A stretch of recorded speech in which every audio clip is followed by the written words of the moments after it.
If you're doing your own makeup for your wedding day and you're super low maintenance, I highly recommend staying tuned for this video. I'll be using only Jones Road products. We'll be creating a soft, elegant, timeless makeup look today. This is also something you could do every day, or if you're not somebody who wears much makeup, this could be a special occasion makeup look. Let's go ahead and get started. I think skincare is definitely a big part of how your makeup will lay throughout the day. If you're planning on having your picture taken, definitely avoid SPF if you can on the wedding day, because that can cause flashback, which means you can see an extra shine or a white cast in photos. I already prepped my skin. I used the light moisture cream and also the eye cream from Jones Road. These have very similar textures. They're really cushiony and lightweight, kind of a whipped consistency. I don't talk about the light moisture cream enough. This is honestly one of my favorite moisturizers, and it also lays beautifully underneath makeup. This doesn't feel heavy. It lays well with my other skincare products. And then the eye cream, this is just the regular eye cream, not the rich one. I'd probably use the rich one at night, but again, it has a similar consistency. And this also is a beautiful skin prep for the face pencils. I'll put a little bit of this on right now, just using a pea-sized amount. This will help the face pencil glide more seamlessly on the under eyes. The Hippie Stick is another skincare product that is an essential for me. I like to use this as a giant chapstick, but I'll also use it on the brows as a clear brow gel since we're keeping this makeup look multi-use, low maintenance. This is what the Hippie Stick looks like. There's shea in here, and that shea really helps with hold. Usually I just pat a little bit on the lips, and I find that the moisture stays with me all day. This can be used as a dewy highlight, brow gel. You can tame flyaways with this. Starting with the eyes, I'll use the face pencil in shade 5. I'll rub a little on my finger to warm up the product, and then we'll tap onto the eyes. This will help create more hold for the eyeshadow going over top, and it'll last longer throughout the day if you're going to be out and about all day long taking pictures. I have the Just a Sec in baby pink. I've been really loving pink tones on the eyes for brides. Usually you can just dip your finger and apply, but my nails are kind of long, so I'll be using the eye detail brush. I'll dip into the pot and then just swipe it onto the eyes.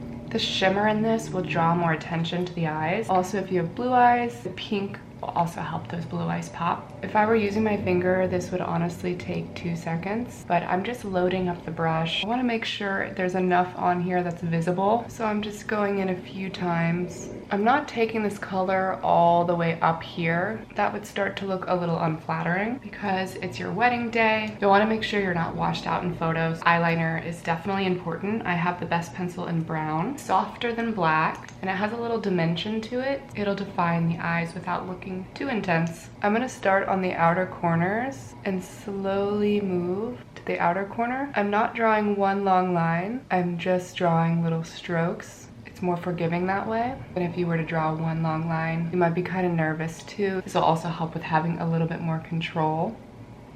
I also prefer a little wing with my eye shape. I'll take a little color just onto the outer corner, and then I'll use my finger and just kind of draw a little line. Because I put that eye cream on, that line is super easy to do. Always curl my lashes. This will help make your eyes look more awake. On no makeup days, I still curl my lashes. I think it makes a huge difference. I'm also looking down in a mirror. I find that it's more helpful with eye makeup application rather than looking straight on into a mirror. I get a little more flinchy and fidgety if the mirror is right at my eye level. I'll do a few swipes of the mascara. This one's honestly really good for hot days. It doesn't really transfer or flake, which is hard to find with a clean mascara. It also creates a ton of volume. This mascara isn't waterproof, but if you wanted to waterproof it, you could layer a waterproof over top. That would seal this mascara in place, or you could just use waterproof mascara if you feel like you might cry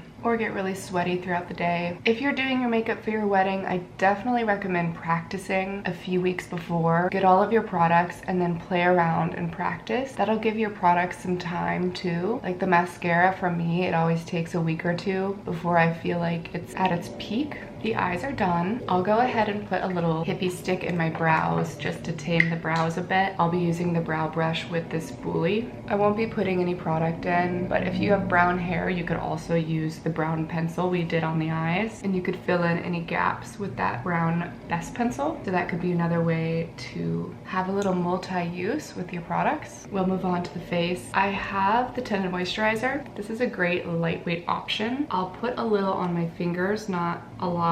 We'll start with a little bit and then work our way up. This is the shade Ivory. This is not heavy at all on the skin. So if you're a low maintenance bride, you'll love this for a little bit of coverage and also this feeling just like your skin. It's really foolproof, so you can't really mess up this product. It also creates a natural finish on the skin, so it won't look too shiny either. I'm slowly incorporating more. It's definitely good to start out with less and then build from there. That way you don't get stressed and you have to like take it all off and restart. I did get a facial and I did a peel. This is separating a little bit on me, but it wouldn't have separated if I didn't just get a peel. Moving on to the under eyes. Most likely you didn't get good sleep the night before, so this is definitely an important step. We've already prepped those under eyes, so this should glide on really seamlessly. I have shade 5. This has a slightly cool tone to it, so that pink will also help counteract any blues or purples. If you have darkness on your under eyes, it might be kind of nice to have a face pencil that has a slight cool tone to it. I'll draw this directly on the eyes, but you could also take a brush with this as well. I'll be generous with this product. I also like to clean up where I put the liner. It's also important to find a face pencil that pretty much matches your skin tone. You don't want to find something too light on your wedding day, because then it will look kind of raccoonish if you have too light of under eyes. I'm also not going to take this all the way up to that waterline. That's when you'll start to see creasing. I'll avoid that area. And then if you also want to take the face pencil on the corners of your lips, this will just help snatch that lip line too. Anywhere else where you need additional coverage, you can use the face pencil. You can also let this sit for a few minutes. That'll help maximize your coverage. If you blend it out right away, you'll lose some of the coverage. And then also, if you want to take a fluffy brush, that can help with maintaining your coverage too. I'll just be using my fingers to blend it all out. The warmth of your hands can also really help melt this into the skin.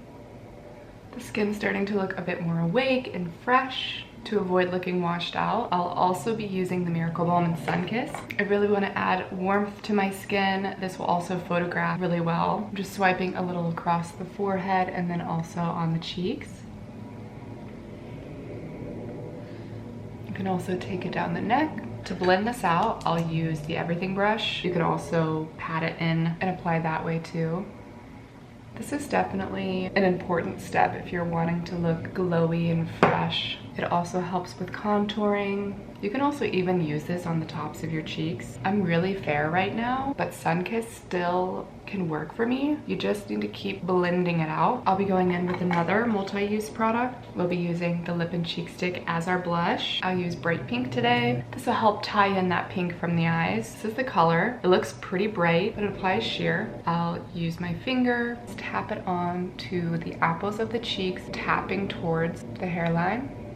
You could also use this as a lip color. My lips are pretty pigmented on their own, so I won't be taking this color on my lips. You can also put a tiny bit on the nose. You could put a little bit on the forehead. This will help keep that color looking very natural. To finish the makeup look, I'll be using the shimmer oil in Midas. I'll also put a little bit on my neck and shoulders. That looks really beautiful in photos. I'll just take my finger and tap very lightly onto the high points. The shimmer oil is pretty much a straight liquid. This is what it looks like.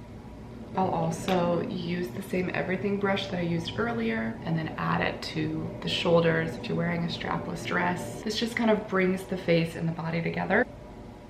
You can also bring it even down your arms if you want, but I like to focus it right on the collarbones. I use the shimmer oil in Midas, but I honestly think Cool Rose or Pink Opal would have been a prettier option because it would tie in the pinks from my lip and cheek stick and also the eyeshadow. I think Midas is really pretty on the body. It kind of matches the skin tone a bit more. I just used the hippie stick on my lips, but I'll define the lips a little bit with the lip pencil in Rosewood. I'll just be using it on the Cupid's bow and I'll overline a little bit on the lower lip.